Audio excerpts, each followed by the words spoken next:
All right, let me tell you about my family, which is pretty small and close-knit. It's just me, my mom, my dad, and my little sister. I'm 28 years old and my sister is 24. Now, I might be a bit biased since I'm talking about my own life, but it feels like I'm not the star of the show in our family. It seems like whatever my sister wants, she gets. Whether it's something big or just the last slice of pizza, somehow it's always hers. This has been the deal since we were kids, and honestly, it can be really frustrating. When it comes to me, everyone acts like I'm some sort of superhero who can handle anything and everything on my own. They expect me to be all grown up and deal with my problems without help. I mean, sure, now that I'm an adult, I can sort of see their point. But when I was younger, there was no way I could have managed everything by myself.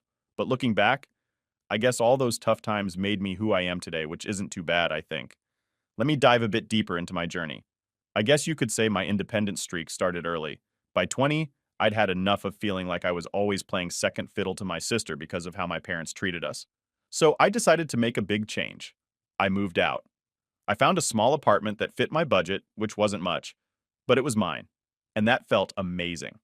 Balancing school and work was tough, but pulling it off made me incredibly proud of myself. That step was just the start. I kept pushing forward, graduating from college with honors, and I didn't stop there. I went on to pursue my master's degree, which I completed last year. I've come a long way and have built a life I'm proud of, even if it sometimes feels like my family doesn't see all that I've achieved. But I've made peace with that. It's their loss, really. On a brighter note, there's a huge part of my life that's incredibly fulfilling. I'm getting married to the guy who's been by my side through thick and thin. He's not just my boyfriend. He's the love of my life.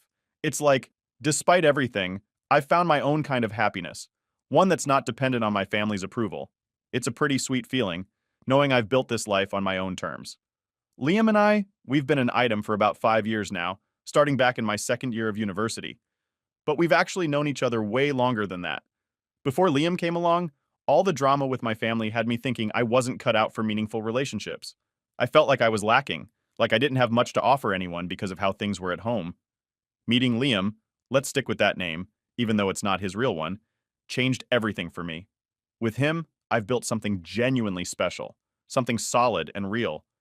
He showed me that the issues with my family weren't about me. They didn't define my ability to love or be loved. And that's been a huge relief, a massive weight off my shoulders. So I made a choice. I decided to stop beating myself up over the distance between me and my family.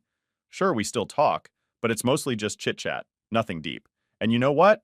I'm okay with that. It's not perfect, but it's enough for me to keep moving forward, focusing on the love and life I've built with Liam. That's what really matters to me now.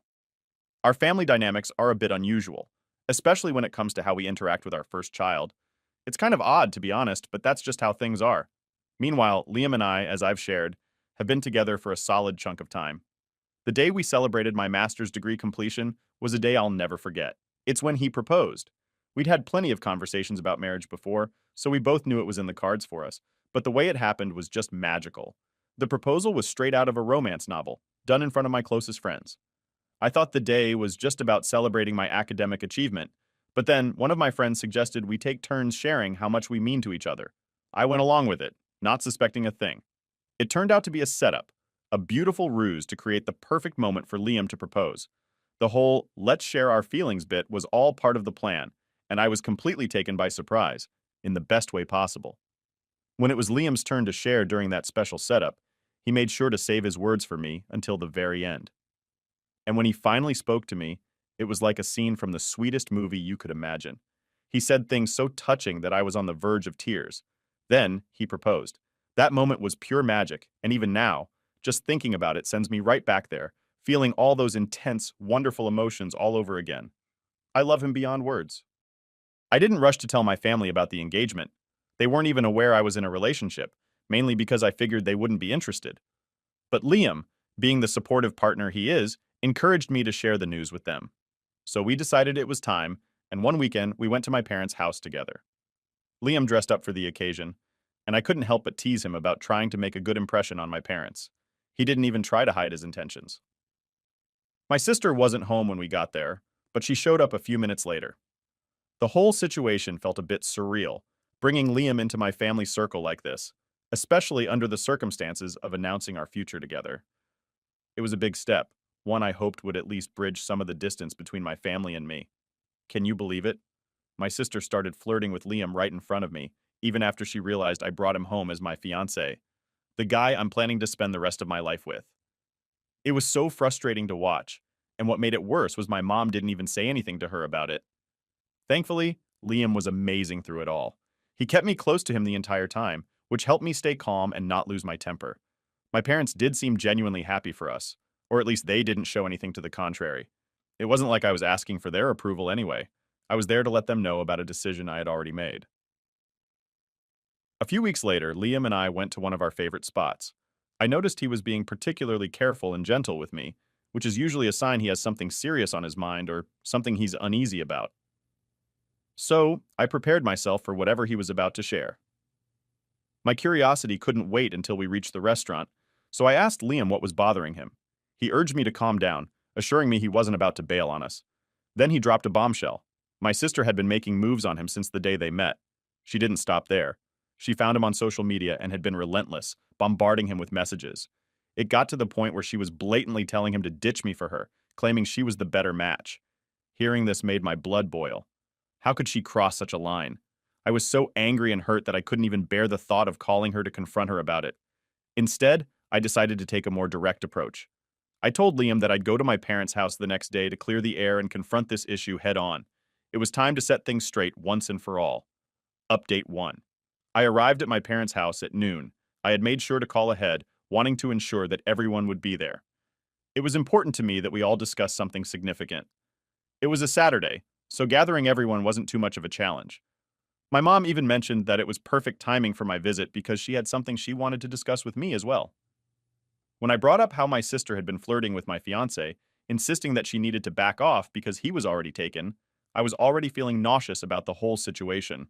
What my mom said next floored me. She explained that she wanted to talk because my sister had been acting out of character ever since she met Liam, and it turns out she was in love with him. My mom actually asked me to consider breaking things off with Liam to let my sister have a chance with him. The whole conversation was surreal, as if my feelings and the commitment Liam and I had made to each other somehow mattered less than my sister's crush.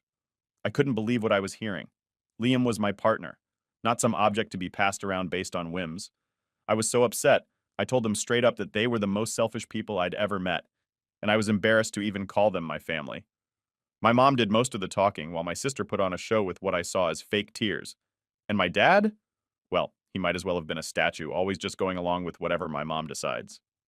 When my mom accused me of being selfish, saying that I always put my needs before my sister's, as if that was some kind of lesson she'd been trying to teach me, I was stunned. It was the most absurd thing I'd ever heard. I stood my ground firmly, telling them there was no way I was going to break things off with Liam. We'd been together for 5 years. We were engaged, planning a life together. The idea of ending our relationship just because my sister developed a crush on him after one meeting was ludicrous. My mom's response to my refusal was to say that they wouldn't attend my wedding, all because I wouldn't bend to their wishes and do exactly as they demanded. My dad, true to form, stayed silent throughout this exchange. It was clear he would just follow my mom's lead, as always, lacking the courage to speak up for himself or for what's fair. This wasn't the first time they expected me to drop everything to cater to my sister's whims, simply because she was unhappy or throwing one of her tantrums. The pattern was all too familiar, yet it never became any less disappointing to witness. Leaving their house, I was overwhelmed with emotion and cried all the way back home. The drive was a blur of tears and confusion. I kept asking myself how things had gotten to this point, questioning the reality of my family's expectations. It felt surreal, like a bad dream. Could they really not grasp the absurdity of what they were asking? The thought of my mom possibly suggesting my sister break off an engagement for me if our roles were reversed was unimaginable. When I told Liam about the confrontation and my family's stance, he was initially so shocked that he thought I was making it up.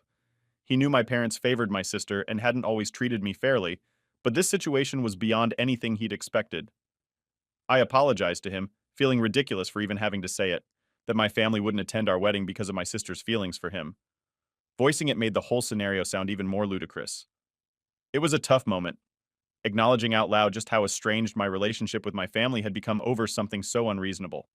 Update 2. The lead up to the wedding has been surprisingly smooth, considering the circumstances. Despite everything, my family hasn't changed their stance, but Liam and I have been moving forward with our plans, focused on the joy of our upcoming day. My sister hasn't given up her attempts to sway Liam, but he's made his position crystal clear by blocking her on all social media platforms. Hopefully, this firm boundary helps her realize the reality of the situation, that there's no chance he'd ever leave me for her. This situation has made me think about how I would react if I were in a similar position, with the roles reversed. If I were a man and it was my fiance's brother making such advances, I know I'd feel the same.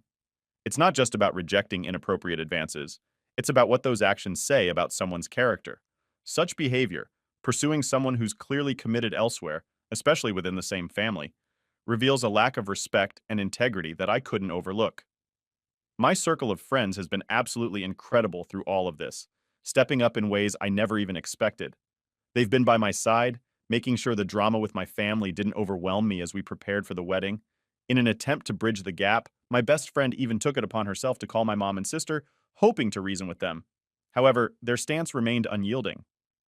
My mom confessed that her threat to skip the wedding was merely a tactic, believing it might somehow prevent me from marrying Liam. Hearing this, I couldn't help but laugh. It's almost comical how my mom overestimates her influence over me.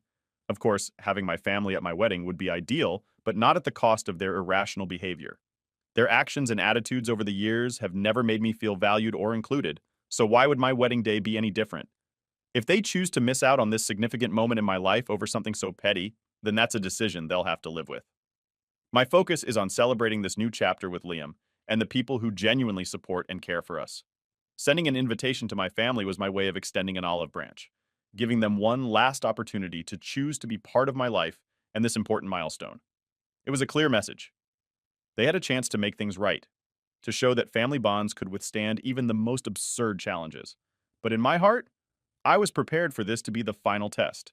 How they responded to this gesture would significantly shape the future of our relationship. If they came around, acknowledged their mistake, and joined us in celebration, it would pave the way for healing and moving forward. It would demonstrate a willingness to put family first, to see beyond temporary disagreements or misunderstandings.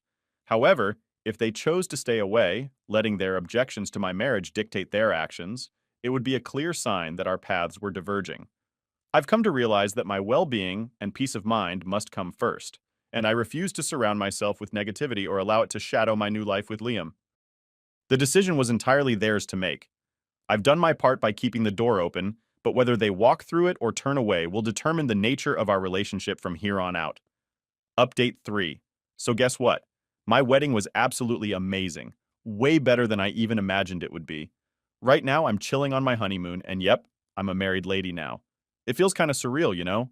Like, wow, I actually got married to the person I love the most in the whole wide world. And Liam, oh man, he's just the best. I'm super grateful for him because he's been such a rock.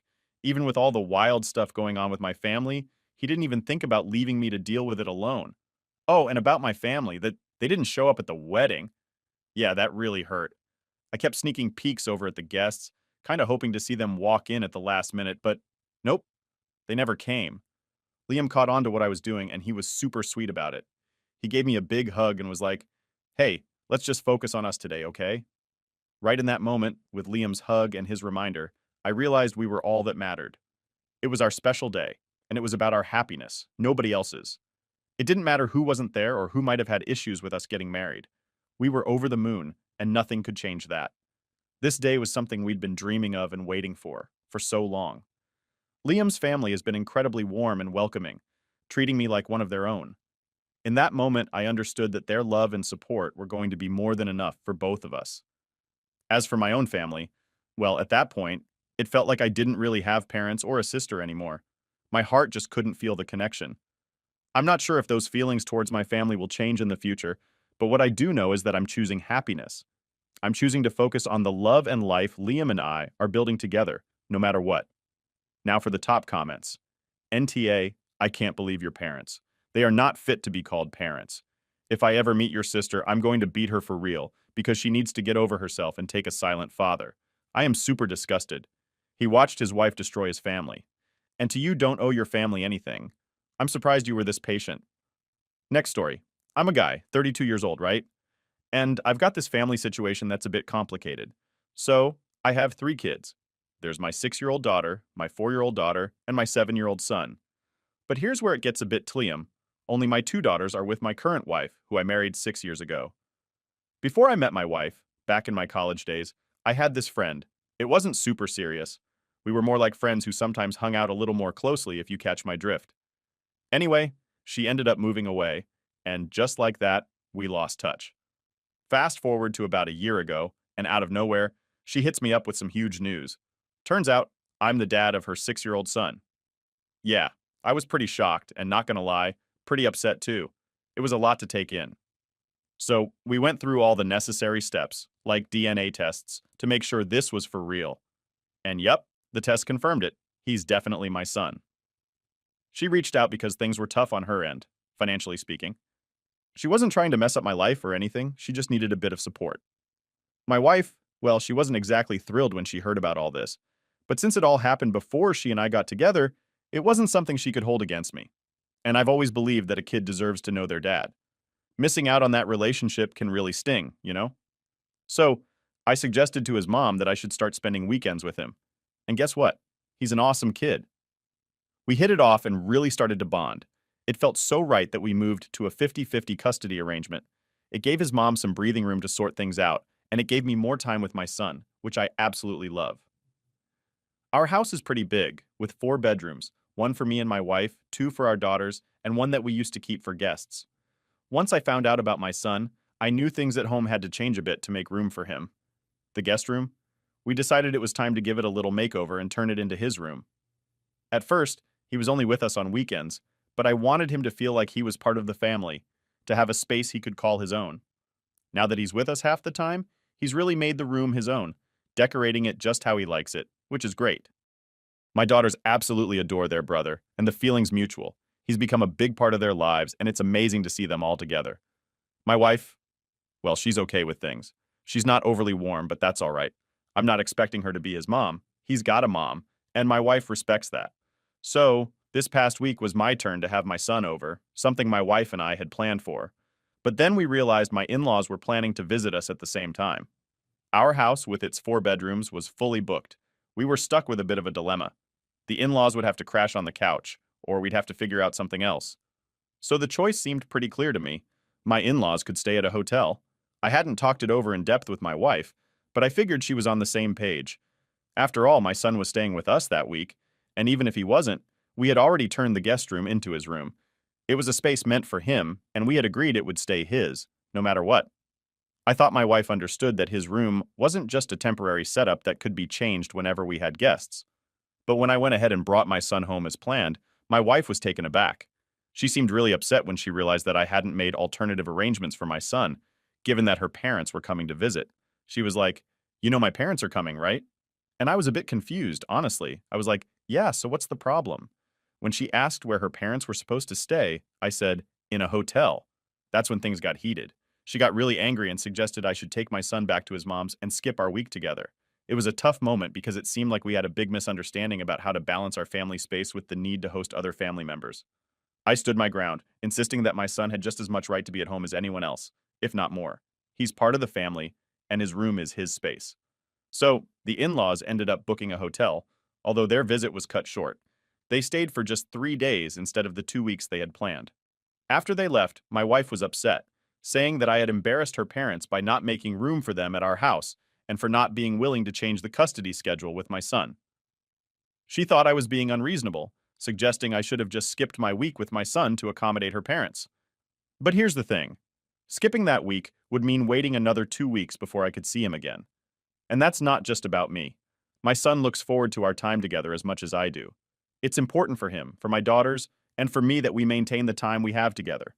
It was a tough situation, but ensuring my son felt welcome and wanted in his own home was my priority. Now for the top comments. ESH, y'all need to talk about stuff. I bet your in-laws left because they weren't expecting to drop a couple of grand on the hotel when they thought they'd have a place to stay for that. Yeah, you suck. But we're expecting you to send your son packing. Your wife is definitely an AH. That being said, it really doesn't sound like you give a damn what your wife thinks about having someone else's kid dropped on her like that. You act like her feelings 100%. Don't matter when they should. Now, you shouldn't ostracize your kid, but treating your wife with some grace just might be the decent human thing to do. Yes, but mostly because the communication from both of you is atrocious. You both 100% knew there would be a conflict. There's no question about that. You both chose not to discuss it with the other, because you both assumed the other would change their plans to accommodate. It doesn't matter what the solution should have been. You both suck for not talking about it in the first place. Next story. So, I'm 14 years old, right? And I've been living with my grandma for about a year. The reason I moved out of my mom's place is because of her boyfriend, who I'll just call JJ, made me super uncomfortable with the way he talked about how I look and other stuff about my body. It just wasn't cool. So I told my mom straight up that if Jay was moving in, I was moving out. And that's exactly what happened. I ended up at my grandma's. Living with grandma wasn't perfect, though. We had some problems, so I decided to give living with my mom another shot. But I had some conditions this time. I wanted a lock on my room's door so I could have my own space. I made it clear I didn't want to be alone in the house with Jay, and I wasn't about to start calling him dad or anything like that. Everything was going okay for the first month after I moved back in. Then, something happened. Jay has kids from his previous marriage, and they come over to stay every now and then, like twice a month. One day, his daughter, who's around because it's one of those weekends, comes into my room without knocking or anything and tells me that her dad, Jay, wants to see me. So, after Jay's daughter tells me he wants to see me, I'm like, all right, just give me a sec. I was actually getting ready to head out to my friend Jenna's place. We had made plans earlier, and I was all set for a day out with her. Once I'm ready, I go to the living room where my mom and Jay are chilling, and Jay's like, hey, are you all set to grab some lunch with us? And I'm like, nope, I've got plans with Jenna. I'm heading to her house. Then Jay starts going on about how I'm always out and about, never hanging around to spend time with them. He's kind of making it a big deal that I don't tell him where I'm going, even though I always let my mom know. He drops this line saying, I'm your dad. You should be telling me too. That just made me laugh. I couldn't help it. So I tell him straight up, you're not my dad, and there's no way I'm ever going to call you my dad. It was just so weird that he'd think I'd see him like that, especially after everything. After I made it clear to Jay that he's not my dad, things got really intense. He totally lost it and started saying how I wasn't allowed to go anywhere because I was being disrespectful. He even said that one way or another, he was going to end up being my dad, whether I was okay with it or not. That just made me double down. I told him even if he did marry my mom, he'd never be more than just someone trying to fill my real dad's shoes in my eyes. After that, I just turned around and went back to my room. But Jay wasn't having any of it. He came up to my room, banging on the door, demanding I let him in. Nope, not happening. I made sure my door was locked, then I decided I wasn't going to deal with this mess. I just climbed out my window and headed over to my friend's place to cool off. About an hour later, my mom calls me, upset. She thought what I said, especially in front of Jay's kids, was totally out of line. She even said if I couldn't get along with Jay, maybe I should just move out. So that's what I did. I moved in with my other grandma.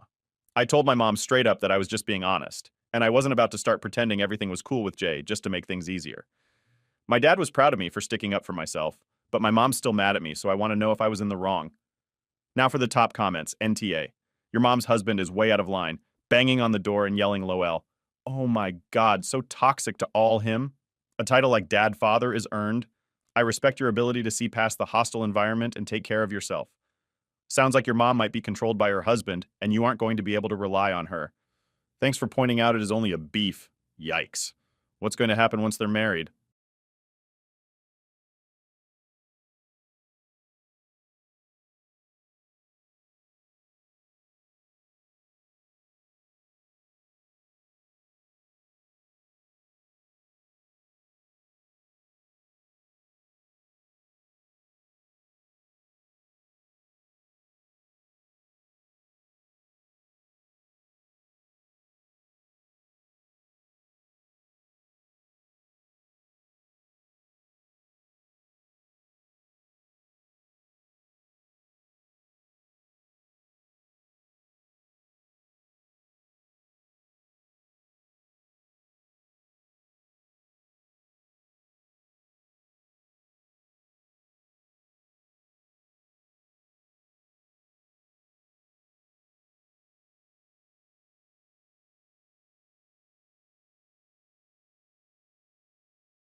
My golden brother threw a massive fit just because he was mad I bought a house. Yeah, I'm aware of several similar stories involving entitled family members wanting houses they have no claim to. But I guess this shit really happens. And it's no picnic when it does. I suddenly became a homeowner some time ago because friend of mine's grandfather was moving to Florida, and his house was ripe for picking. I knew the old man well. R.I.P., he passed a few months later from a sudden stroke. Anyway, he offered the house and property to me for $200K. I practically ran to the bank to apply for the loan. The house is a manufactured home from the 80s, but it was remodeled repeatedly by the former owner and has a separate garage building. The home and property could have gone for more, but he offered the house to me because he knew I'd take care of it. I had $30K saved that made a good down payment, and I was happy to leave my apartment. I'd wanted to eventually move out of there after what my cheating ex did anyway, but that's a story for another time. As for my brother, well, he went bonkers when he found out I bought a house. He had this repeated history of copycatting me for the past decade, but there was no way in hell he could copycat buying a house with his terrible credit and inconsistent income. And he got in an argument with me over how I was just trying to make him look bad by doing something he couldn't. No, I just wanted a damn house, and the price was too good to refuse. Then he told me I should have turned it down because he had no good reason.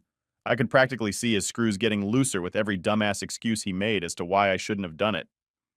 But I pointed out all those excuses were just because I did something he currently can't. And when I bought the house, it had nothing to do with him. I just wanted to be a homeowner for the security and extra space. I finally don't have to store my camper at my parents' house, and I have a garage that I can store stuff and tinker in. I bought a camping cot. He bought a camping cot, went to the gym. He went to the gym, bought good booze. He bought good booze, or stole it from me. I bought a new TV. He bought a new TV. I bought a truck. He bought a truck. I bought a camper. He bought a camper. I bought a used portable DVD player. He bought a used portable DVD player. I went camping in a specific place. He went camping in that specific place. I bought a house. 404 error. Insert tea kettle noises and Benny Hill chase. He also acted like a complete child toward me when he built his mini-ram thing. He actually confronted me and said it was cooler than my boring Tundra because it was something original. I swear, he did the dumbest mods to that vehicle, like putting twist studs in the suspension coils to raise the ride height. Well, after weeks of openly fuming about me being a homeowner, my brother suddenly acted like he had another brilliant idea. He wanted to move in with me. I laughed at him. Then he ended up demanding I rent one of my rooms to him, and for only $200 a month, utilities included, because he shouldn't have to pay any more than that since we're family. He flipped his lid when I said fuck no. Then he got our parents involved again. Only this time they actually sided with him at first, though it was mainly our mother. She and my brother showed up demanding I let my brother move in, and my brother had a shit-eating grin on his face that I could tell he was thinking he was getting his way thanks to Mommy Dearest. I said fuck no to both their faces, and my mother cried that I was using foul language to her and being an ass when I had the space now. I called my dad, and he told my mom that he'd warned her I wouldn't do it, and to leave me the hell alone. Mom whined my brother was living out of his camper next to a shabby house he was renting space from. I said that wasn't my problem to fix, and my brother has proven countless times that he cannot be trusted. My brother was fuming to the point of being red with veins popping out. My mom tried one more time to convince me with tears, and that just made me angrier. I went on a rant that was something like this. Bro can't buy a house, so he wanted to invade mine. I refused to ever live with my brother again. I would sooner live in the woods without electricity than with him. He's intentionally irritating as all hell. And if I had him as a roommate, I just knew he'd steal my booze, take my stuff, and invade my privacy nonstop. Not fucking happening, no matter how many tears Mom tries using on me. My mom broke down and finally conceded she'd never convince me after that rant, and she had to take my brother by the hand and leave with him because he initially refused to go, and kept begging her to turn back and make me let him move in. And then I yelled to him that it was a laugh that he called me a mama's boy before, because he'd become exactly that. And this was just like the time he tried to get our mother to make me trade vehicles with him because he felt ashamed to be driving a minivan. He yanked away from Mom, then told me to go fuck myself and the horse I rode in on. I laughed and pointed out I didn't ride in on anything, because I was already home. But his rattle-can horse was waiting for him in the driveway. He flipped his lid again and looked like his head was going to explode, but Mom got in front of him and told him to just go. Then he drove off in his rattle-can Silverado without her. He'd driven her there, and then I had to take her home. While taking her home, I made things very clear with my mother over why I could never trust my brother again, and his life was not my burden to bear. And then told her how little my brother was offering for rent anyway, which he'd conveniently not told her. Then I later rented that same room to one of my best friends for $600 a month, and he pays for utilities. The other 2 rooms are my bedroom and a home office. There's an extra room in the separate garage too, So my mother tried to make me let my brother live in the garage instead. There's enough room in its storage room for a bedroom. Again, I said, fuck no. And that's since been turned into another friend's rented room with a bit of a plywood remodel. Yeah, I kind of rented both the spare bedroom and garage room out to friends out of spite, but I wasn't letting my brother live with me in any capacity. My brother later ended up having a complete meltdown in front of our parents over how he's the older brother. He should be the one who owns a house first. He's supposed to be successful, and I'm supposed to be the big loser in his shadow. Our dad poked him with his cane and told him that's not how life works, and they had a big argument. They told him to get out and not come back until he's cooled off and learned that he's just being a pointlessly jealous asshole. The next part I post, my brother did the dumbest thing of all. Edit. I came home late to over 600 comments and still more pouring in, far too many for me to answer, so I'll clear some things up here. Yes, I am no contact with my brother, and he's NC with the rest of the family as well. I do have cameras inside and outside my home, and a dash cam too. My brother knows this and has stayed the fuck away since he left town. I'm told I'm an asshole too. Not arguing that because it's true. I'm not exactly the nicest guy. But have someone like my brother in your life and see how peachy you turn out. Some have mentioned to having siblings just like my brother. Sadly, I know very well people like him are increasingly common these days. My dad said a number of times that my brother probably would have ended up dead in an alley if he lived here 50 years ago with the way he behaves. As for our ages, I'm 30 and my brother is 32. I have not given my parents a spare key to my house. One is with a friend, and another is very cleverly hidden. My house is a manufactured home, but it's not in a trailer park, and has been significantly modified with new siding and a new roof, and has a separate garage building. The previous owner was a former general contractor, and he loved to build and repair. And yes, I do have good insurance. I keep seeing comments about a clock radio. Pardon me for not getting the reference, but I do own a digital alarm clock that has a built-in CD player. Currently plays Tina Turner's Proud Mary to wake me up. My brother and I were raised pretty evenly. He was always a jerk, but went full asshole after moving out. But our mother didn't favor him. She chewed him out plenty, and she didn't normally side with his stupidity. She just wanted him to live in a better place than in a camper next to a house filled with potheads. Addition.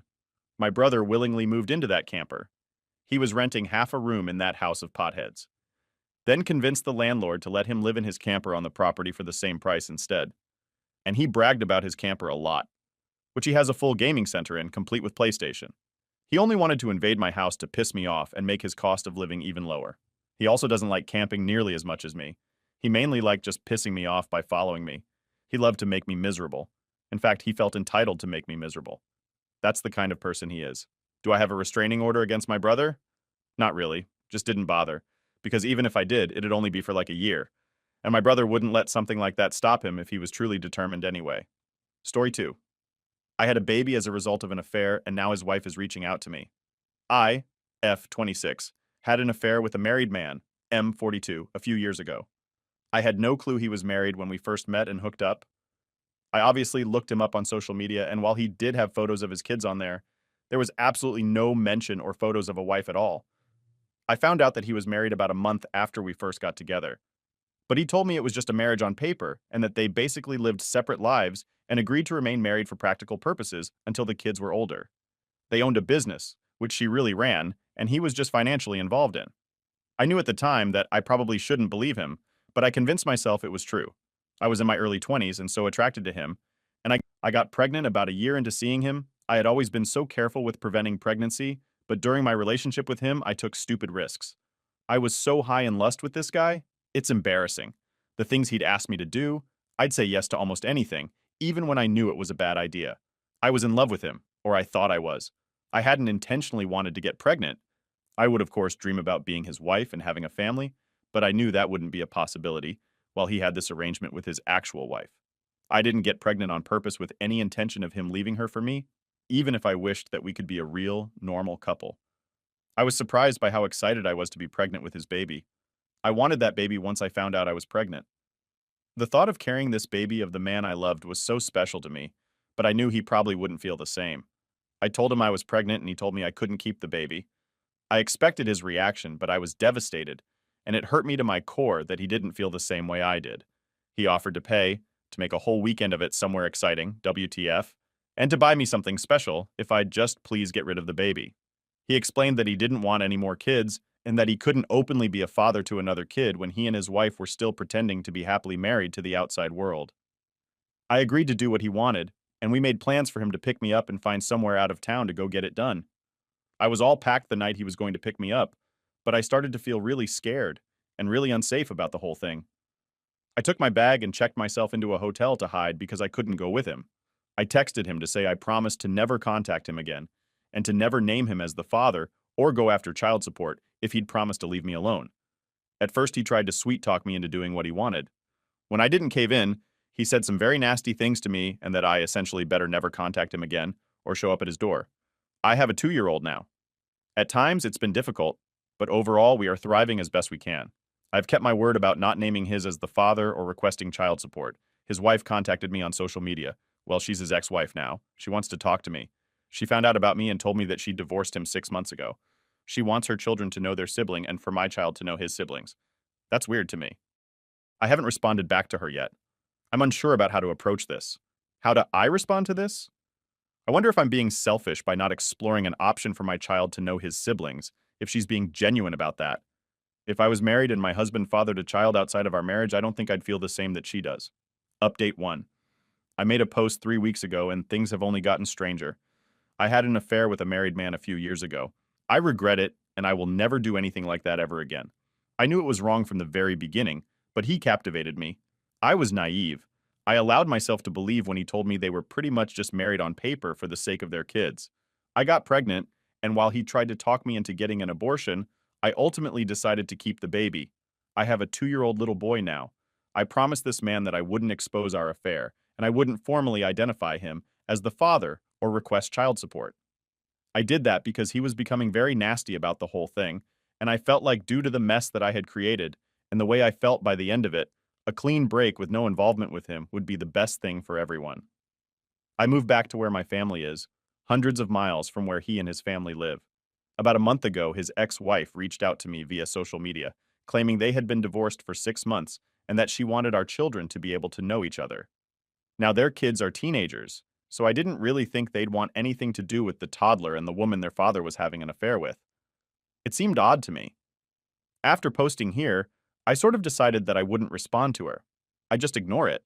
She just sent me the one message, so it wasn't as if she was badgering me about talking to me or meeting me. On Friday night, I decided to message her. I don't really know why. I think it was really just for my sake, so I could have the chance to apologize to unleash her fury on me or what. I mean, I deserve that. She wouldn't be wrong to feel that way. It was really her. She told me she discovered our affair when she found communications between the two of us after our relationship had ended. She told me I'm one of many women he had affairs with over the years, and she knew about somebody even before he met me, but she didn't divorce him at the time. Finding out about my child was the final straw for her. I told her I was sorry for my relationship with her husband and admitted that I knew he was married. She graciously told me she forgives me and that while she harbored a lot of anger towards me initially, she ultimately blames her husband. I'm not blameless, but she chooses to not hate me, essentially. She said she couldn't have said this 6 months ago or a year ago when she first found out about me, but she has moved past that. She still has anger toward him, in addition to many other emotions surrounding him. She started pouring out her heart to me about their 20-plus year marriage and life together, and it was very awkward because what do I even say? Her kids know about me and my son. She says they're very mad at their father. Somehow I don't think they're mad about the fact that he's not involved with my son's life. And why would they be mad about that? I would hate me if I were them. I told her with my son being so little right now, I don't really feel comfortable with him meeting her kids or being involved with their family. I feel unsure about it, and it's just not something I feel needs to happen right now. Then she told me her ex-husband was in a bad accident 2 months ago. He's fine now, still not allowed to return to all his normal activities just yet, but will be fine.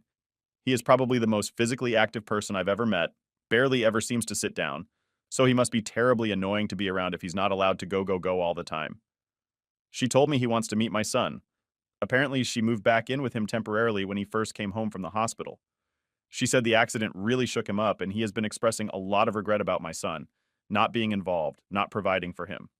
So now it's like, was everything she said just a lie, and he somehow got her to reach out to me on his behalf, and she actually did it? It felt almost like a relief talking to her initially, but then it's like, was any of that true, or you were just trying to be his messenger? I don't even know if that part is true now. Why wouldn't he just contact me himself? I'm just feeling so uneasy about the whole thing now. Update 2. I posted about this few months ago. To summarize very quickly, when I was fresh out of college, I had an affair with a married man and father. I became pregnant. He wanted me to get an abortion. He had arranged to take me away in a vacation to get an abortion. I wasn't really sure what I wanted to do, but I agreed to go along with what we wanted. At the last minute, when he was on his way to come pick me up, I told him I couldn't go through with the abortion. I just really didn't feel comfortable about his plan and how he was orchestrating everything. It scared me. I realized at that time how deep I had gone with this mistake, how screwed up the whole relationship was. He was really mad. He threatened me, said a lot of nasty things to me. I told him if he just left me alone and let me have my baby, then I'd leave him alone and wouldn't name him as the father or seek child support. I moved back home. I was living in a different state when I met him. I kept my word and I did do it, name him as the father or seek to establish paternity. I have never sought child support. My child is 2 now. A few months ago, his wife contacted me via social media. At first, she made it seem like she wanted my child to have the opportunity to know his siblings. It was sort of weird since the siblings are teenagers. She said she had divorced him 6 months prior. I agreed to talk to her virtually, not in person. I felt that I owed it to her to apologize for what I had done. I do feel bad about it. But at the end of the conversation, I told her that I didn't feel it was the appropriate time to connect my son with her kids. He's a toddler and they're teens. Plus, I had promised her husband to stay out of his life.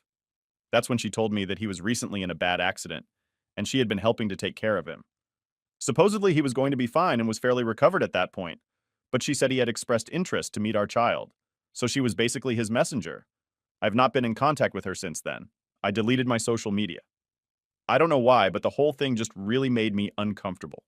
Since I last posted here, then, I received a handwritten letter from him. In it, he expressed how he wanted to get to know our son. He wants to be a father to our son. He wants to provide financially for him. He'd like us to come visit him. He asked me to sign a paternity affidavit. I refused to do so. I know he is my son's father, but I'm not going to make this that easy for him. After the things he said to me and threatened me with, he at least has to work for this. At that point, my parents felt that we needed to meet with a lawyer. All communication from me has gone through a lawyer. I have never responded to him personally and directly. Now I have a court order for paternity. I have to present my son to have a specimen taken tomorrow. I already know what it's going to say. It's not that I don't want my son to have a dad in his life, it's just the whole situation is a mess. And he lives a few states away from me. I don't know what to do. I can't really do anything. He's doing things legally. Next, I'm sure he'll petition for some form of custody or visitation. He's not married anymore, supposedly, but he's a lot more established than I am. He has considerably more financial resources. I also know he has all sorts of connections where he lives. Luckily, they don't hold as much weight here in my state, but it's still so scary to me. I'm a bad mom. I brought my son into this world knowing it was a messy situation. I just got so comfortable with it just being the two of us, and now I don't want to give that up. Last story. I broke up with my boyfriend on his birthday for horrible actions he did when he was a teenager. I, 26F at the time, had just started dating Thomas, 28M, and things seemed promising. Very sweet man, educated and quite smart, good looks. After 7 weeks of dating, he invited me and 2 of his childhood friends, let's call them Alex and Bart, for a long 29th birthday celebration weekend at his father's country house in a small French town. His father was going to be around as well, and I was very excited to meet everyone. Day 1, Friday, is fun. I am happy to get along well with Thomas's father, a smart and caring man. Day 2, Saturday. After a very nice day, we enjoy a party in the garden with the neighbors, including some friends of Thomas. After a few hours and lots of drinks, a group of people gather around a small campfire and start sharing childhood memories. This is where things go wrong. At first, of course, innocent and dumb stories as you would expect. But then, Thomas and his friends started sharing really sick stuff. In particular, they told a story about how, when they were 14 or 15 years old, they found very amusing to bully for almost 6 months Arthur, a boy of their school who was very isolated and shy, making jokes, calling names, you name it. As if this was not enough, they created a fake girl profile on MSN Messenger, a computer platform to exchange live messages that we used in years 2000s, and spent effing months exchanging messages with him under the false girl identity, flirting and developing a false relationship with the poor boy. Some people were in the confidence at school, and it became a big and cruel joke behind Arthur's back. They used pictures of Bart's real cousin, and the boy truly thought he had some kind of online girlfriend, to whom he even sent confessions and love messages. At some point, they got bored and scheduled a false rendezvous IRL, asking the boy to take a bus for 2 or 3 hours. Wearing a t-shirt Elmer the Elephant, based on a private joke. Obviously, there was no one waiting for him, and they did not know how long he waited over there, by himself.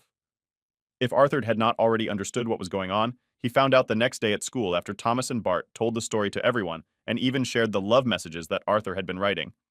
The poor boy stopped coming to class and apparently changed school, and it is easy to imagine that this must have been extremely traumatizing to him. Do you think that Thomas, Alex, and Bart had any bit of shame about it? Not a bit of remorse, in particular on Thomas and Bart's side. They kept making jokes about it, and even seemed to regret that they were not good enough at being evil, to convince the boy to send nudes or sexy pics. I don't even want to imagine what would have happened if he had done so. To say that I felt uncomfortable would be a gross understatement.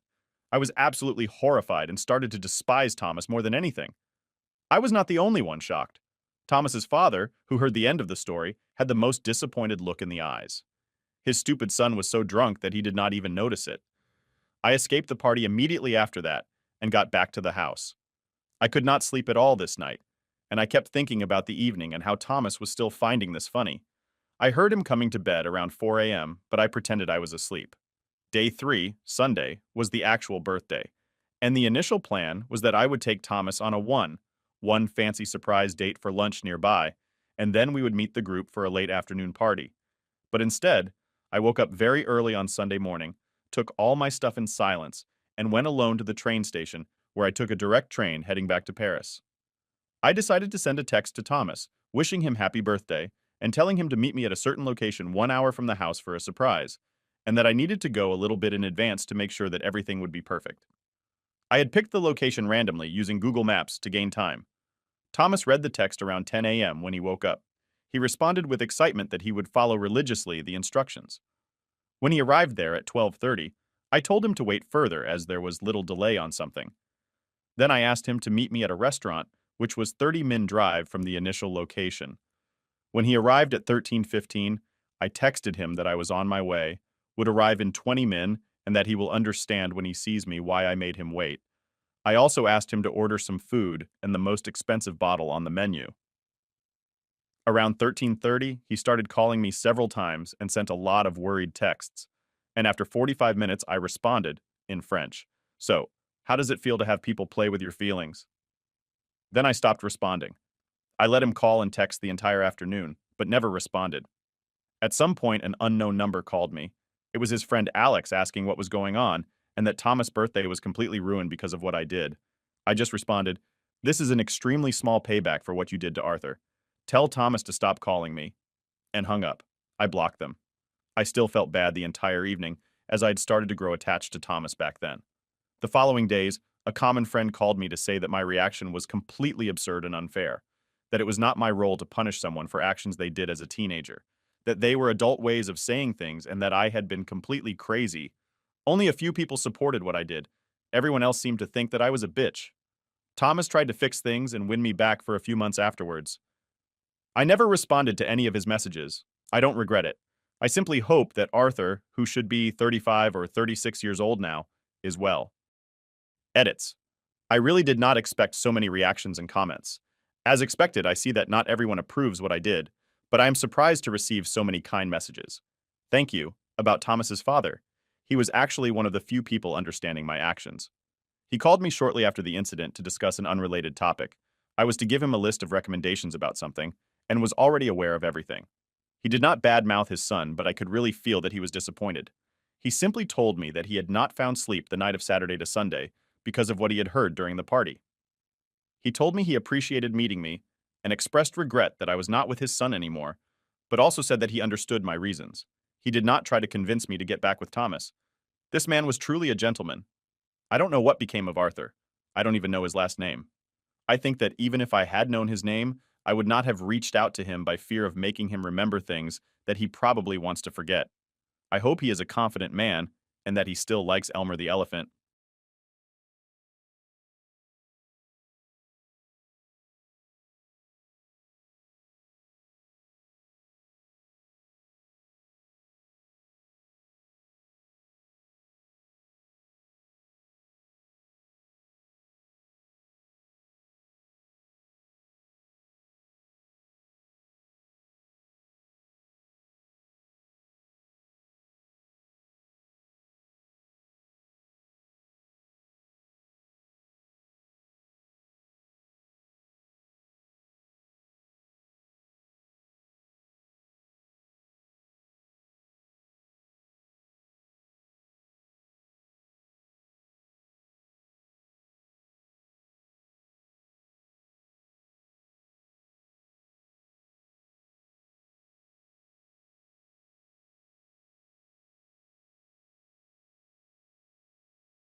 I cheated.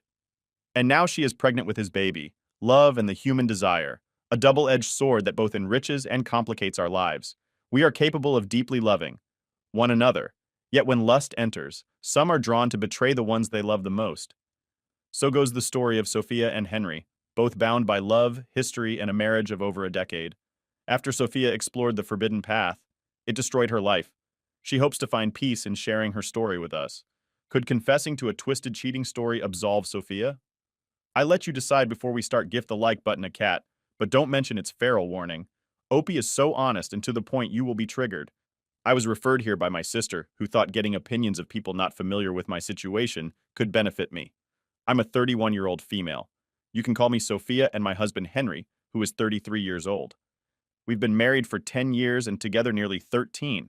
We have 2 children, a girl aged 9 and a boy aged 8. Henry is the only man I had been with prior to my affair, while Henry had 3 previous girlfriends prior to dating me. We had a great marriage full of love, laughter, and a blessed family. Though we had been married for a number of years, our intimacy was completely fulfilling for me, and I believe it was for Henry too. Now for the part where I ruined everything. I met a man. Call him Adam at my daughter's soccer practice. He was a parent of a 6-year-old girl who was playing in the league below my daughter. He worked from home and was able to attend soccer practice and games. Initially, I spoke to him as part of a group of parents as we stood on the sidelines watching our children. These chats led to an uncomfortable conversation where he told me he had strong feelings for me. I clearly told him I was happily married and we'd have to stop speaking with this. He backed off while I rebuffed his advances. For some reason, I liked the attention. I know it was so wrong now, but I want to be honest here and tell you what I was feeling. Eventually, he brought his feelings up again and asked if I'd meet him for a coffee at a shop in the next town over. At first, I told him no, but then decided to meet with him, making it clear it would only be this one meeting for coffee and nothing more. I know now, just talking to him was cheating and totally disrespecting my husband and family, but I couldn't stop it. At the end of our private meeting before we left to go to our children's practice, he told me that he wanted me come to his house tomorrow at the same time. He gave a piece of paper with his home address. I said, "No, I can't." But with that, he gently kissed me. And I'm ashamed to say, not only did I kiss him back, I kissed him again when he pulled away. The next day, we met at his house and did it. There was no talking before or build-up. We just did it. As I looked around and saw photos of his beautiful wife and child, I became so obsessed with myself. I also started thinking about Henry and our kids and burst out crying, telling Adam I couldn't do this again. We cleaned up, got dressed, and left in our cars for practice for the next week. I avoided Adam at soccer practice, and when I did eventually spoke to him again, I told him I didn't want to see or speak to him ever again. With this, he handed me a note with the name and address of a hotel in the same neighboring town. He said he wanted me to meet him there tomorrow at our special time, but would understand if I didn't come. I just told him, no, I can't, and left that night.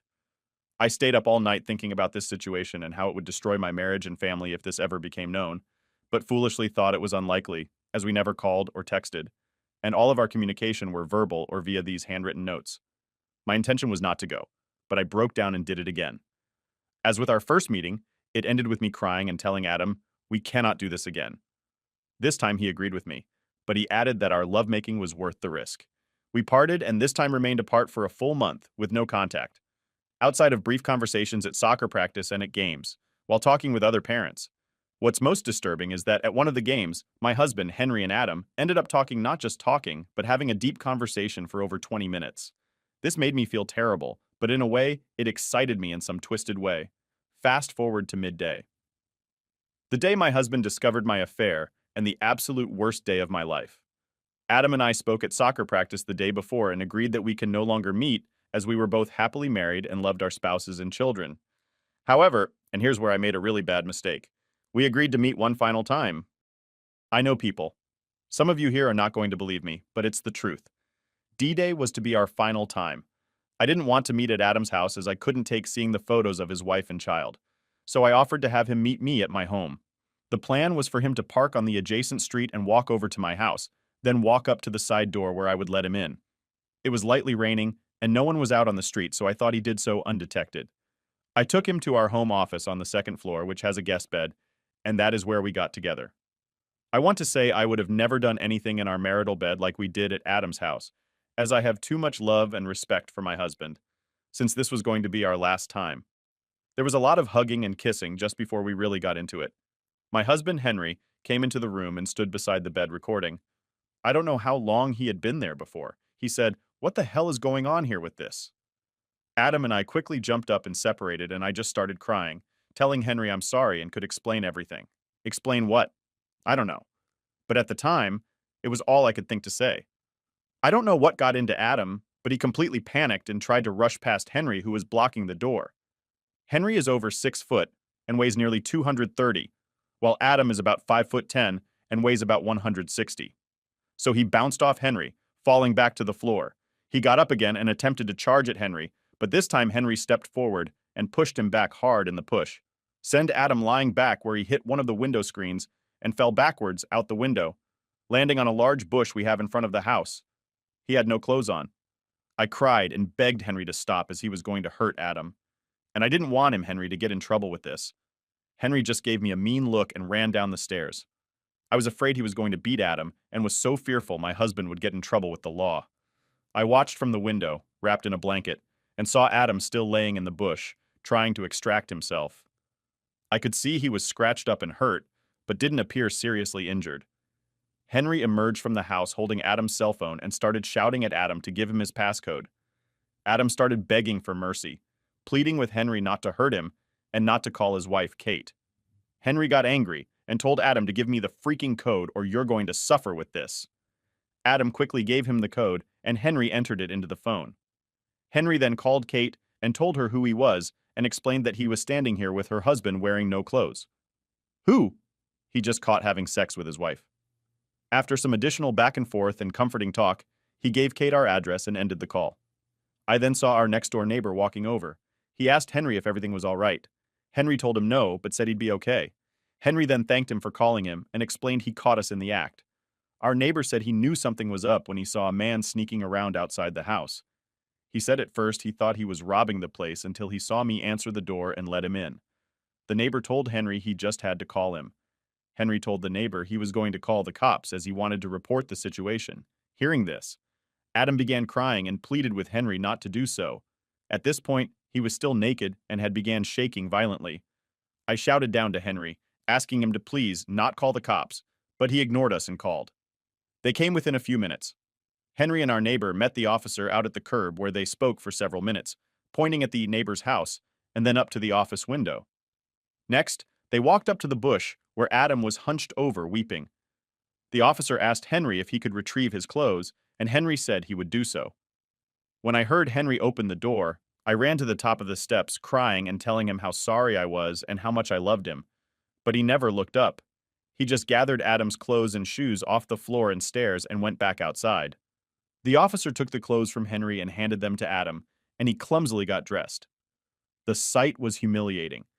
Adam was hyperventilating and still violently shaking at this point. I had never seen anyone do this and realized it was probably from a combination of nervous fear, shock, and from being cold, as it was only about 55 degrees. I stood at the window while the officer questioned Adam, but they couldn't see me because of the screens we have on our windows. He told Adam to settle down and relax, which he eventually did. Adam said it was all his fault and he deserved it. He explained truthfully what happened and said he charged at Henry as he just wanted to get out of there.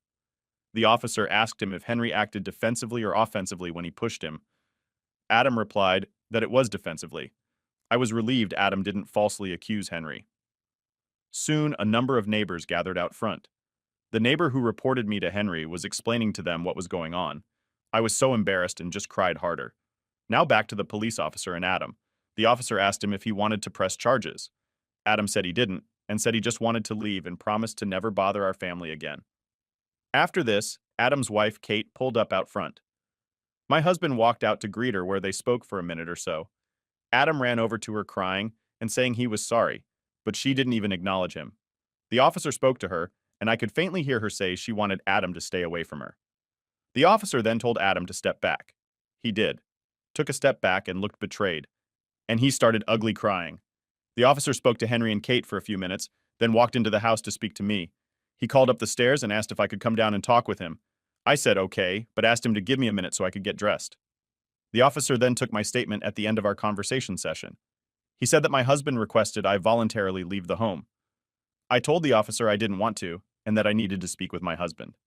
He said he understood, but explained it would be best if I left, at least for tonight, so things could calm down. I cried so hard.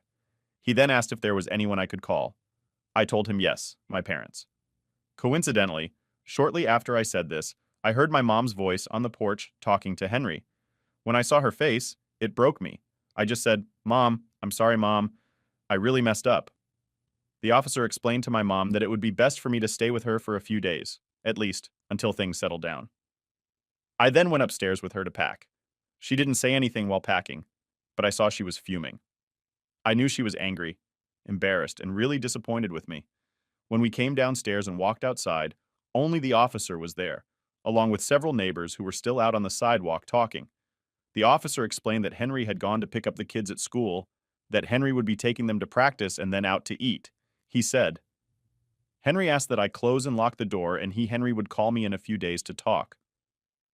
When I got back to my parents' house, both my mom and dad scolded me for destroying my marriage.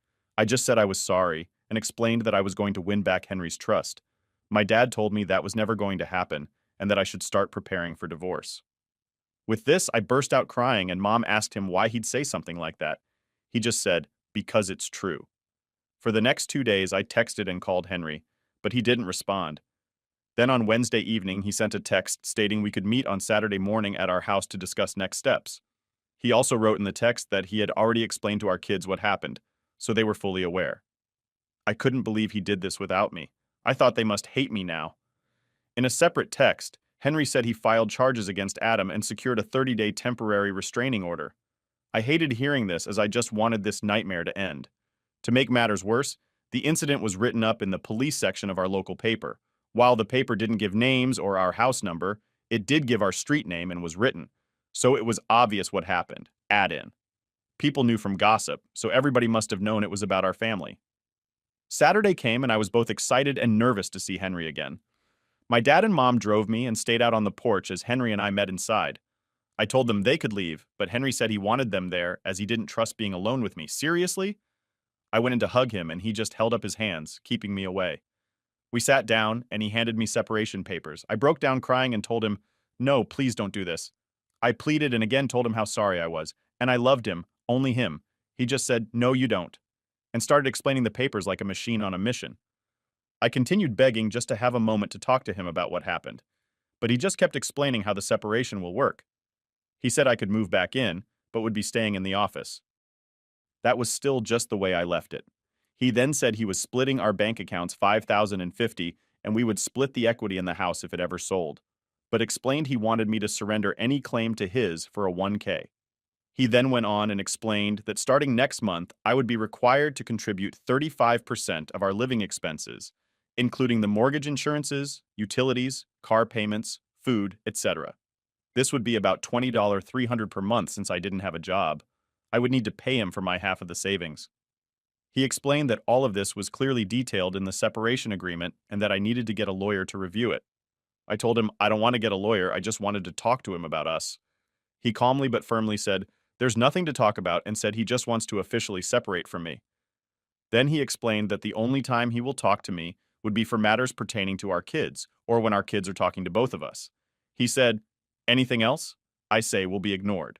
I cried and asked if he was seriously going to divorce me, and he said, "Right now that's my plan." I told him I couldn't live without him and I will fight with everything I had to keep him. He gave me a reaction I didn't expect. Thinking back, I can clearly see it printed in my mind. He just looked at me with disgust and started laughing loudly. With that, he yelled out to my parents to come in. He then called his parents on speakerphone and explained everything. He just told me to both sets of parents. It was so cold. It was like a business meeting. All the while for me, it was torture. I just apologized to Henry and our parents and said I was going to fight to save my husband and family. This all went down this morning, and now I'm here in the office writing this post at 2 a.m. as I can't sleep. Talking to my sister earlier, she gave me great advice and said I might also want to share my story online to see if any readers might offer some additional suggestions that could be helpful. So here I am. What should I do? Have I broken my marriage beyond repair? Is there any chance of getting back the beautiful life I destroyed? Or is it gone forever? All responses, even bad ones, are welcomed. Right now, I just feel like an outcast with no one to turn to. My sister has been great, though she too is disgusted with me. Thank you in advance for reading this and for any replies you send. Sophia. Not only have you destroyed your marriage, you have forever changed the relationship you have with your children, your parents, and everyone in the community. Something similar, though not as dramatic, happened to my sister 6 years ago. Her husband divorced her, and everyone in our small town still refers to her as the homewrecker. Good luck. Do you know how much danger you put your husband in by bringing this strange man into his home? In the heat of the moment, your lover could have seriously hurt Henry by knocking him down. Or your lover could have been seriously hurt or worse, when he fell out of the window. Your husband could be facing prison time now, all because of you. You are and beyond awful. I was in your shoes, 7 years ago. I know you're not going to want to hear this, but the best thing to do is to divorce. My loving husband took me back, but our marriage was never the same. He never touched me again and instead began a relationship with his now wife. He met her through the one-sided open marriage I offered him. We finally divorced 2 years ago. A lot has happened in my life since I last updated. I first want to thank everyone who responded to my original post. Reading all the responses helped keep me going, even though many were very critical of my actions. I can say from experience that not every story has a happy ending. In fact, some endings are just terrible. Henry and I are now divorced. I tear up just typing those words and still can't believe it. It's just a nightmare. If you remember from my original post, my husband and I were back living together in our home, even though we were legally separated. Things were cold between us for the first month. But then, he started to come around talking to me more and even laughing and joking with me and the kids. I was feeling good about our progress. And Wisconsin, and we could still reconcile, but only if we kept on the path we were on. Then, out of the blue, 4 months into our separation, Henry said he wanted to talk with me alone, without the kids.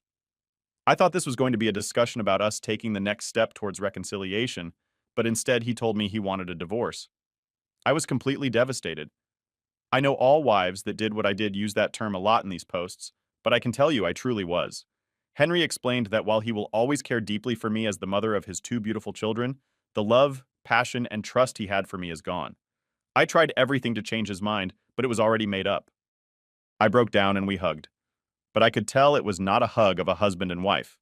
It was more like two friends since we had been separated nearly 4 months and had already agreed to the division of assets and custody in the separation agreement. The divorce went quickly and was finalized in February of this year. Henry treated me fairly. He bought out my equity share in our home and even gave me an additional $10,000 as he wanted to make sure I was able to maintain a good home for our kids. Even though I had a nice sum of money from the divorce, it was not enough to buy a home, nor was it enough to live on for the rest of my life.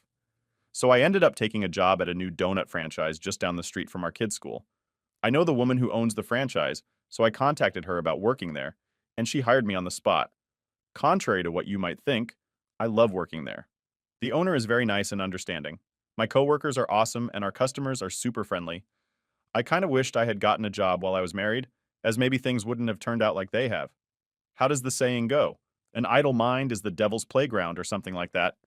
Oh well, I can't change the past. Buckle up for next part. As for Henry, a month after our divorce was final, he announced to his family and friends that he and Kate were officially a couple. Not only that, they were expecting a child in August. I ended up finding out through my kids, who were excited about having two new siblings, the new baby and Kate's daughter. This news about the Lutely destroyed me. I just couldn't believe Henry would do this and then not tell me about it himself. It's obvious Henry and Kate were seeing each other while we were separated. In fact, the gossip is that they started their relationship right after D-Day. We live in a no-fault state, so it doesn't matter anyway. Unlike Henry and I, Kate decided to divorce Adam right away since the house they were living in was gifted to her, and they apparently had little savings. Their divorce was final months before ours. As for Adam, it's a sad story. He was very broken up by the divorce, and on Halloween of last year, he was picked up for a DUI. Apparently, this was his second such violation. Kate used this to get full custody of their daughter, and now he only has supervised visitation, which occurs at Kate's parents' house, as Henry and Kate don't want to see him.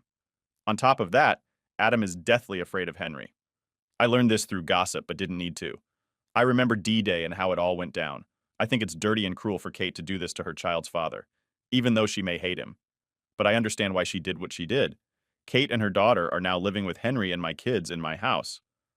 Of course, it's no longer my house, but I still think of it that way. This whole situation really depresses me. So I try not to think about it, but still do nearly every minute of the day. I try to convince myself that this whole thing with Kate is just a phase for Henry, just like I went through with Adam. Kate is pretty and young. She's 26, so she's like a new play toy for Henry since they were brought together under stressful circumstances. I don't think their love is genuine. I still hold hope that one day Henry and I will reunite, but I wish him and Kate the best.